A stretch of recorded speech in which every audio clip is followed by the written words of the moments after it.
2500 വർഷം മുൻപ് അടക്കം ചെയ്ത ഒരു മമ്മി. അതിനകത്ത് എന്താണെന്ന് പോലും ആർക്കും അറിയില്ല. പക്ഷേ ഒടുവിലത് തുറക്കാൻ തന്നെ ഗവേഷകർ തീരുമാനിച്ചു.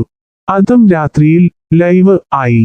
ഡിസ്കവറി ട്രാവൽ ചാനലിലും സയൻസ് ചാനലിലുമായിരുന്നു ലോകത്ത് ഇതാദ്യമായി ഒരു മമ്മിയുടെ ശവക്കല്ലറ ലൈവായി തുറക്കുന്ന രംഗങ്ങൾ കാണിച്ചത്.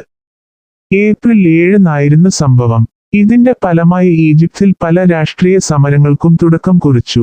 അതോടെ ടൂറിസം വഴിയുള്ള സർക്കാരിന്റെ വരുമാനവും കുറഞ്ഞു. അങ്ങനെയിരിക്കെയാണ് ലൈവായി ശവപ്പെട്ടി തുറക്കാമെന്ന ആശയം സർക്കാരിനു മുന്നിലെത്തുന്നത്. പുരാവസ്തുഗവേഷണ മന്ത്രാലയം അതിന് അനുമതിയും നൽകി. എക്സ്പെഡിഷൻ അൺനോൺ ഈജിപ്ത് ലൈവ് എന്ന പേരിൽ പ്രോഗ്രാം അവതരിപ്പിക്കുകയും ചെയ്തു. എന്തായാലും സംഗതി വൻഹിറ്റായി. ദശലക്ഷക്കിനു പേരാണ് ഈ കല്ലറ തുറക്കലിന്റെ വീഡിയോ ദൃശ്യങ്ങൾ കണ്ടത്. പുറത്തേക്ക് വന്ന ദൃശ്യങ്ങളാകട്ടെ ഏറെ അമ്പരപ്പിക്കുന്നതും. ഇന്നേവരെ കാണാത്ത കാഴ്ചകൾ വരെയുണ്ടായിരുന്നു അതിൽ. മൃതദേഹം മാത്രം പ്രതീക്ഷിച്ച ലോകത്തിനു മുന്നിലേക്കെത്തിയത് ഒരു നിധി പേടകമായിരുന്നു.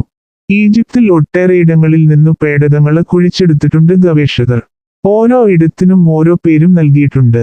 അൽ ഗോരിഫ് എന്ന സ്ഥലത്തു നിന്നു കണ്ടെത്തിയ ശവപ്പെട്ടിയാണ് ലൈവിന് വേണ്ടി ഉപയോഗിച്ചത്. കല്ലറയുടെ ആഴങ്ങളിൽ നിന്നായിരുന്നു ഇതു കണ്ടെത്തിയത്.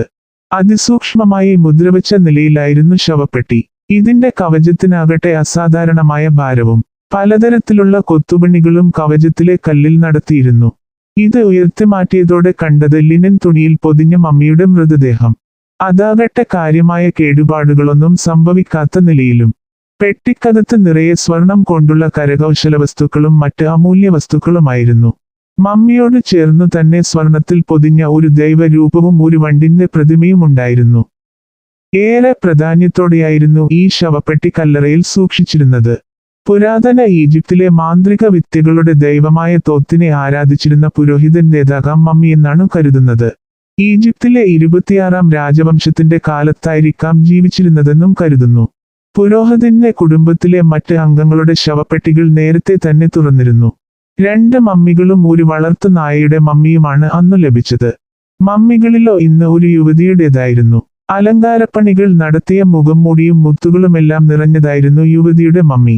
മൃതദേഹങ്ങളിൽ നിന്നുള്ള ആന്തരികാവയവങ്ങൾ അടക്കം ചെയ്ത പ്രത്യേകം ജാറുകളും കണ്ടെത്തിയവയിൽപ്പെടുന്നു. ഇവയേക്കാളെല്ലാം ഉപരിയായി ഒരു മെഴുകുപ്രതിമ കണ്ടെത്തിയതാണ് പുരാവസ്തു ഗവേഷകരെയും അമ്പരപ്പിച്ചത്. ഈജിപ്തിലെ ഒരു കല്ലറയിലും ശവപ്പെട്ടിയിലും ഇത്തരം പ്രതിമകൾ ഇന്നേവരെ കണ്ടെത്തിയിട്ടില്ല.